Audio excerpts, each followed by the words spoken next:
Hi, Tim Swirzak and I are here to talk about getting your first deal and how to get started in rental property investing. Tim is a lender. I'm a realtor here in the Twin Cities area, and we both actually invest in rental properties.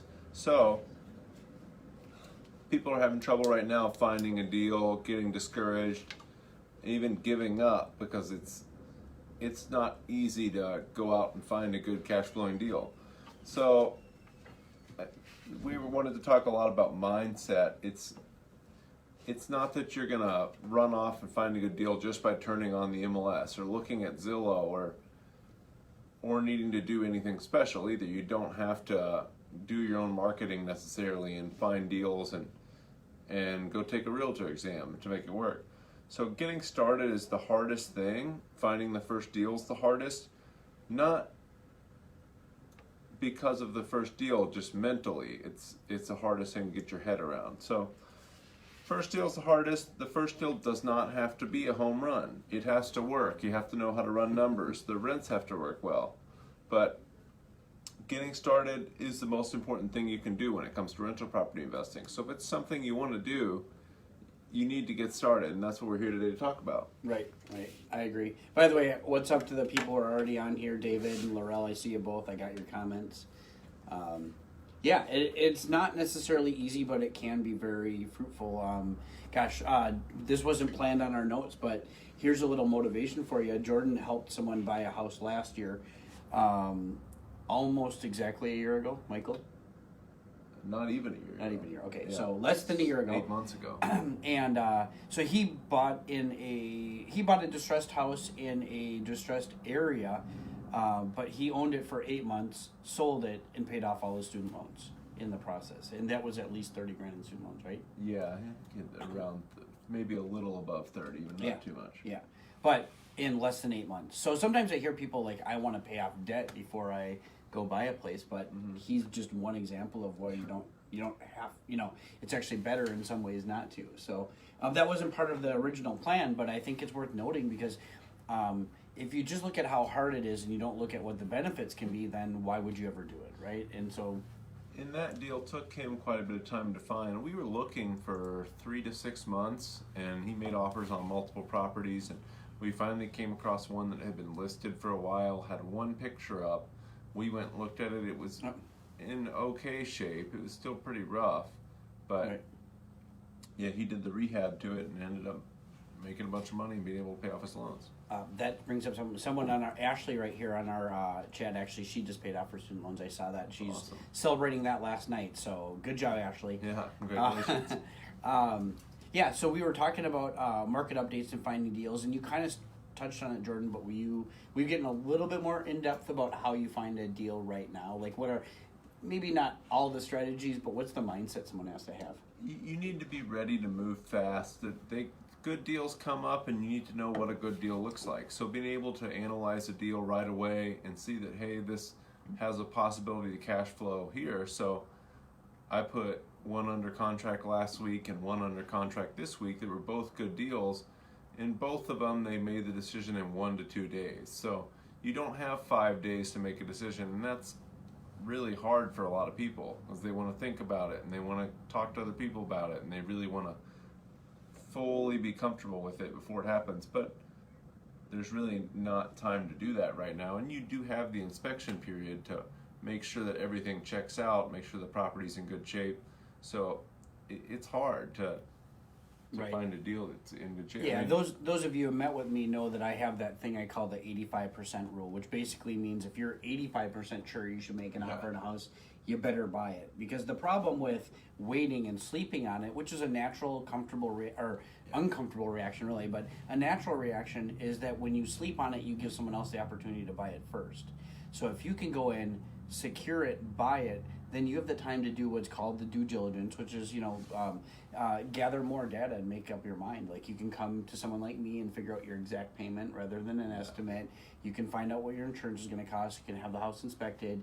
You can actually even sleep on it. You just have to sleep on it after you're in control with the contract rather than before. And I think that scares people, but it shouldn't, because you completely can get out. And I would say that on average I have close to probably about one customer a month. We went a streak for a while. We had a couple customers a month who were getting out of deals. I think it's become a little less common lately, but it's certainly totally doable. And if you have a good reason, you can get out very easily. You don't even have to have a reason for the first 10 days, really, right? Yeah, well, whatever you set your inspection period for. And you don't want to back out just because you're not comfortable with it or because you found out, oh, it's not a good deal. You need to run your numbers first and make sure it's a good deal. And then if you find something that you and the seller really can't come to an agreement on, you back out. But it's not good practice to get it under contract just to get it under contract and then renegotiate and try to get down to the price that works for you.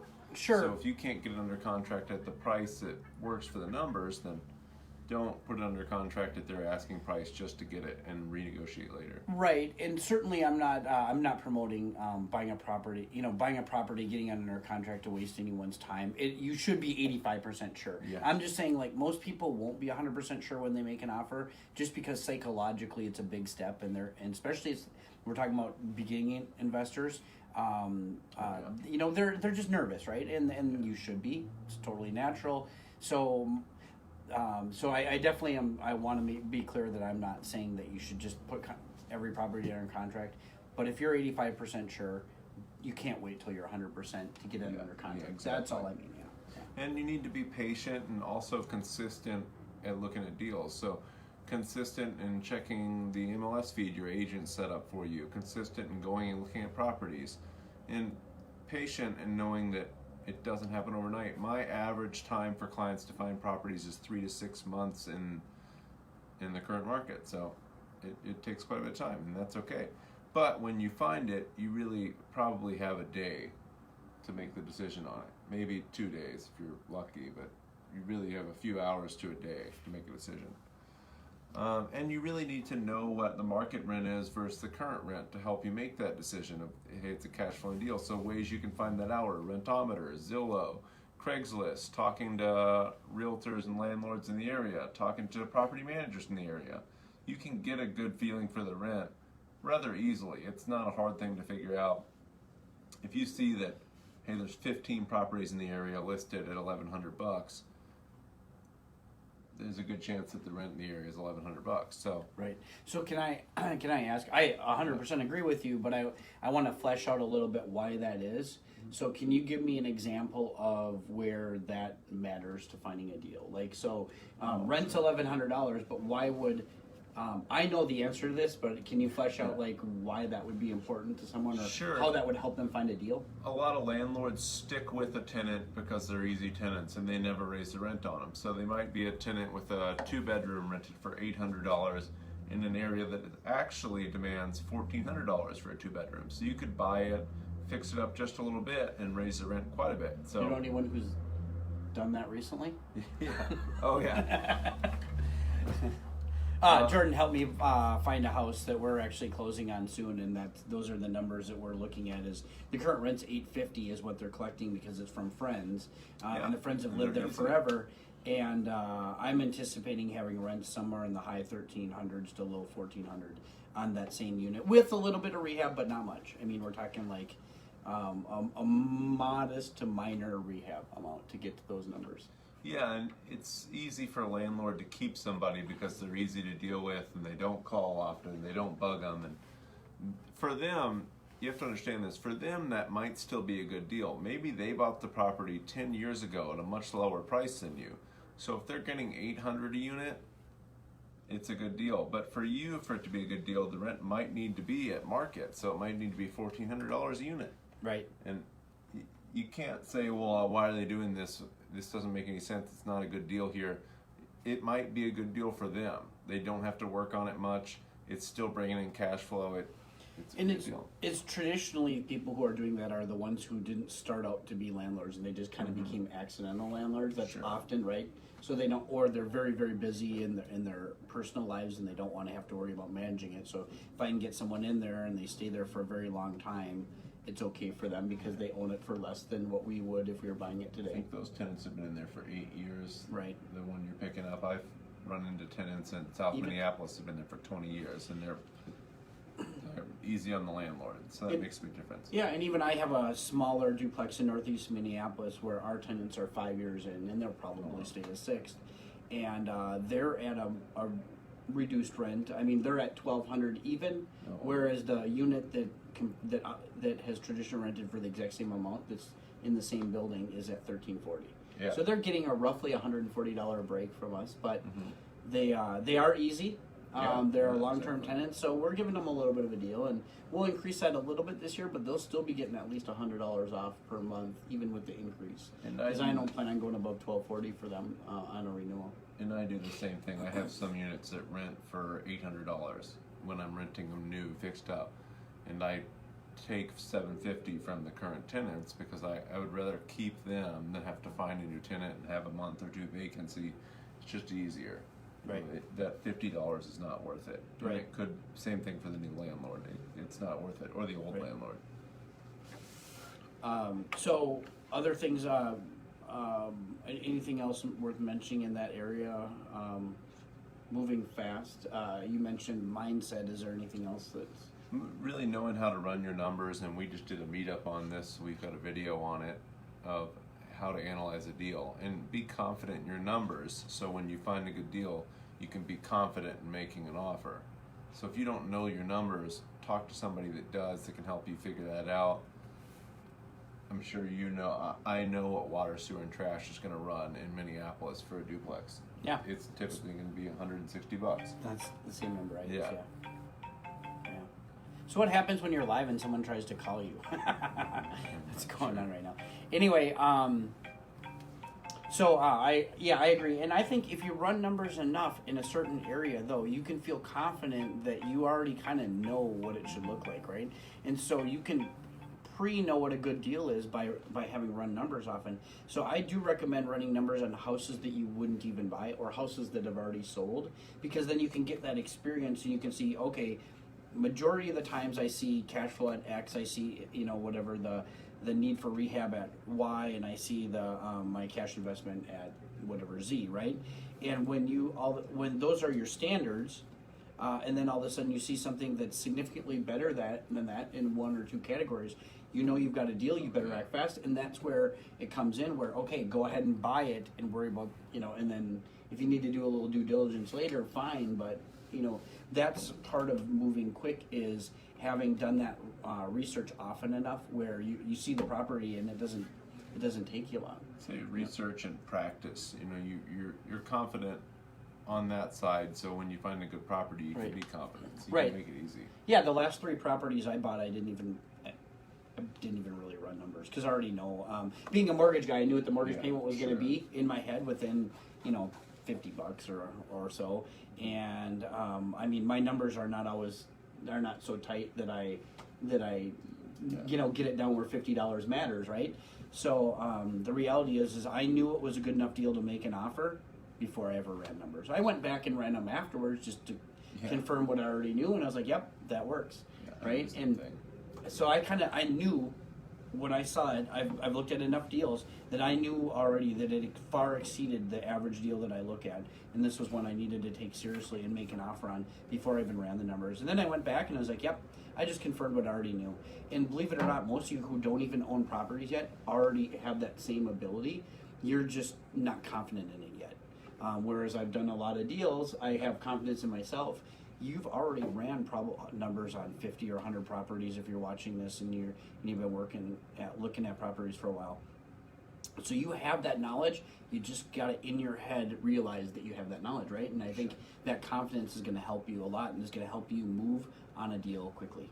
And talk to realtors such as myself and have them set you up on an MLS search with your criteria so you can start running numbers on those deals, and then get out and go look at properties and understand what a rehab would look like in that area and what needs to be done to rent it $1,400 a month for a 2-bedroom in your area. So, in Northeast, that's a pretty common rent for a 2-bedroom, and know what has to be done to make that work. I'm getting a call, so by the way, okay, so should we move on to financing options now? Yeah, absolutely. Cool. All right, so financing options.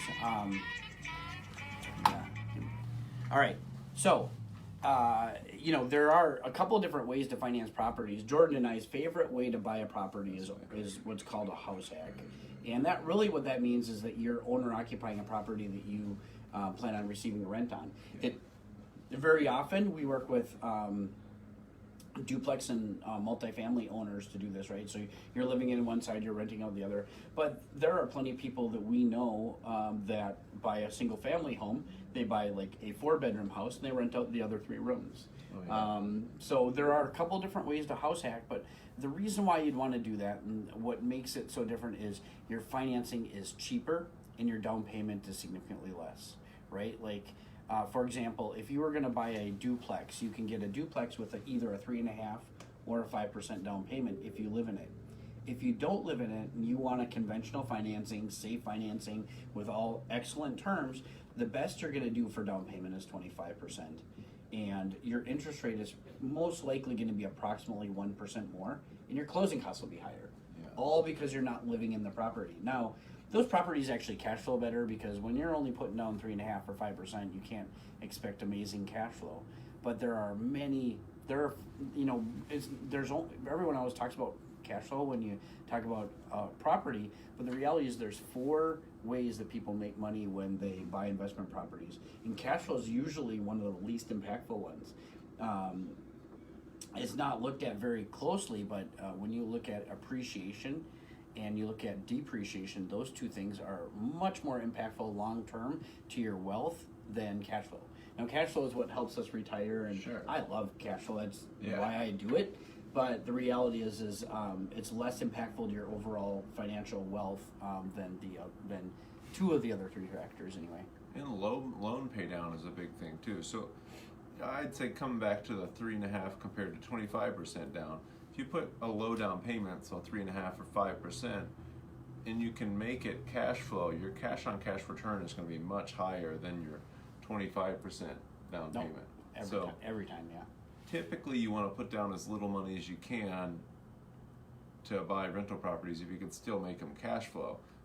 That's what I try to do is I'm not going to put down a 50% down payment if I can avoid it. I'm going to put down 20%. Even if you have it, because if you Yeah. put it on a 50% down payment, you could turn that into 2 properties. Yeah. And for argument's sake, let's say each property is $300,000. You'd have $600,000 appreciating rather than $300,000, Yeah, right? absolutely. Because they appreciate at the same rate regardless of how much you put down. If you own them free and clear, they're going to go up at the same rate as if you have them financed to the hilt.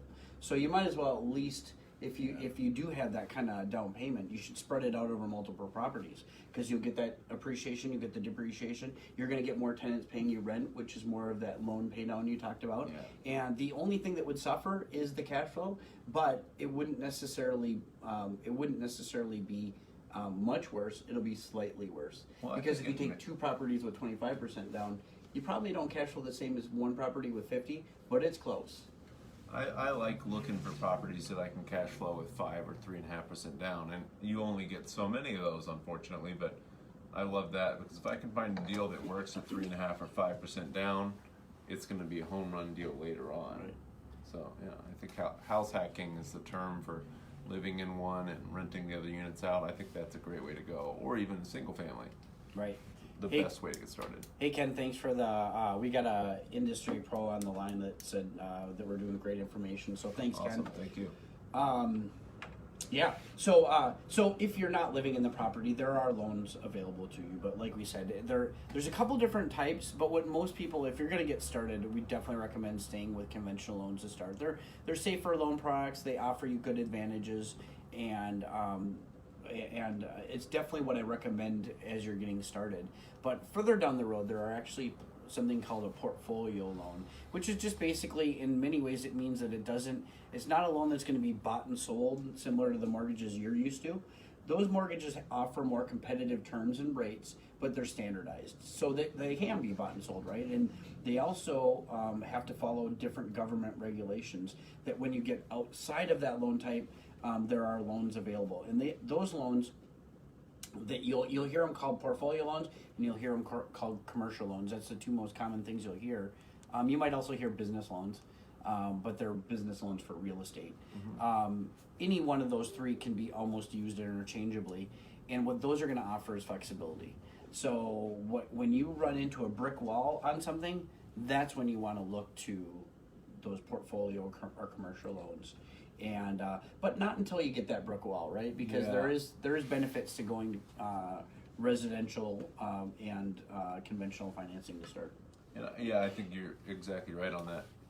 People want to do the fancy and exciting and advanced strategies, finding commercial and portfolio loans, and typically the rates and terms on those are much worse than the owner-occupied conventional loans that you can get. So the best way to start is always, build your credit up, build your savings up, buy a property with a conventional loan, get going that way. Don't look for ways around the hard pieces of getting started in real estate investing. It takes some time, it takes some money, it takes good credit. There's no free lunch or easy way around it. Yeah, you said it. So whether it's with me or someone like Ken or another loan officer, the first step really is to talk to a loan officer and make sure you, even if you don't want to buy now, because a lot of people on this might be like, I'm just thinking about it. Your first step is still just find out where would I stand. Could I buy? Not only could I buy now, but what would I have to do if I can't buy now, right? And no one better to do that than a lender. So if you've got a lender that you know and trust, that's your first step, is to reach out to that person, apply with them, and say, you can even say, I know Ken, and I know I feel the same way, is that's okay if you want to just use me. Just come see me, let's find out where you stand, let's come up with a plan if that's needed, or if no plan is needed, you just need a little time. I could say, great, everything's set up, you could absolutely buy now. I understand you're not ready, but you're ready. Or I should say, you're capable. Sometimes I see people, they're like, yeah, I've been waiting, I've been saving, and now I'm all ready to go. I want to buy a property, and I pull their credit, and there's something on there that's going to prevent them from buying. Or they just don't have credit because they were saving so much they didn't use credit, and they didn't build it up, that they don't qualify for the same programs. So I think I was 21 or 22 when I talked to a lender the first time to get my credit in order, and then I bought a house at 26. Okay. So well, that's early. I talked to him far in advance, and I had Yeah. a lot to do to build credit and build up my reserves to make it happen. Right. Yeah, it took some time. So something about actually finding deals and competing on deals, because one of the things that's tough is getting a seller to agree to your deal, right? Because there's a lot of competition. One of those ways is the type of financing you get. So here's an example of why someone could come to me, and I actually, as a lender, love FHA financing and have no problems with it. But sellers, unfortunately, don't like it, mainly because realtors don't like it, as a general rule. And so the whys of that isn't really important, but one of the things you could find is it takes more credit history, not just a higher credit score, but more credit history to qualify for a conventional loan that's on a multifamily, so a duplex, a triplex, a fourplex, right? And so how that would be important is if someone waited an extra year or two to come to me, they wouldn't necessarily qualify for it, but if they came to me first, and I could identify, hey, look, you could buy now, but you'd have to buy FHA because you don't have enough credit depth. If you do this, that, and the other thing, now you'll be able to have the credit depth a year from now to use conventional financing, and you'll have both options, right? And having options is so important in investing and understanding credit and how to build credit. A 30-minute meeting with a loan officer can teach you enough to really get you a better deal, right? Yeah. You'll have a better interest rate, which means that you'll be able to cash flow more, which means that you'll be able to offer a little bit more on a deal than someone else down the road that doesn't have that same situation. Now all of a sudden you've won on a property where someone else lost simply because you understood credit better and managed your score better, right? So many reasons to do that. Yeah, I think the most important thing you can do if you're even sort of thinking about, I'm going to buy a house 5 years down the road, is going and meeting with a loan officer or calling a loan officer. Is it really, it doesn't have to take more than 20, 30 minutes. Right. It's the easiest thing you can do. I love it. Lucy's on the line. Lucy, we should talk someday about how you can become a landlord. Lucy's one of my tenants, and one of the ones that I was talking about earlier, who we love her. We actually give her a discount on rent because of how good she's been. So, hi, Lucy.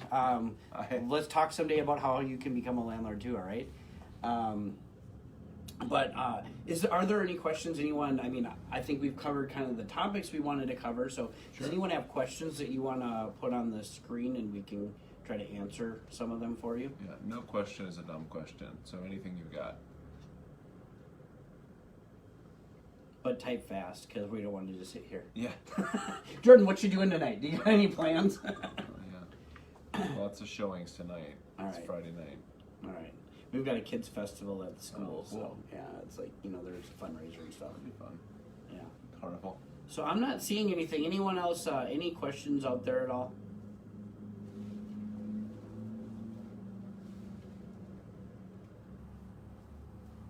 All right, well, I'm not seeing any comments, so I don't Yeah. see any reason to keep people Thanks for around watching, longer. guys. Yeah, if you need to, if you comment on this post, even if you see it after the live video is done, Jordan and I will be happy to answer your sure, questions absolutely. and meet with you. And if for any reason you feel that you need to, if you just need information, and we're happy to do that. Is that a question? She's There's a going to comment. rewatch it because she missed the majority of it. Oh, okay. Well, yeah, go ahead, rewatch it, share, post with your friends, right? Make some comments. We'd love to hear. Thanks, Kate. How about we do this? If you're watching this video after the fact, please post in the comments what you'd like us to talk about next, right? Yeah, absolutely. Any- We'll be doing more of these, so let us know what you need. Any topics, comments would be very appreciated. Of course, we appreciate if you share it because then more people will see this too, and that's good for us and hopefully good for them too. So thanks so much for watching. Yeah, thank you. Cheers.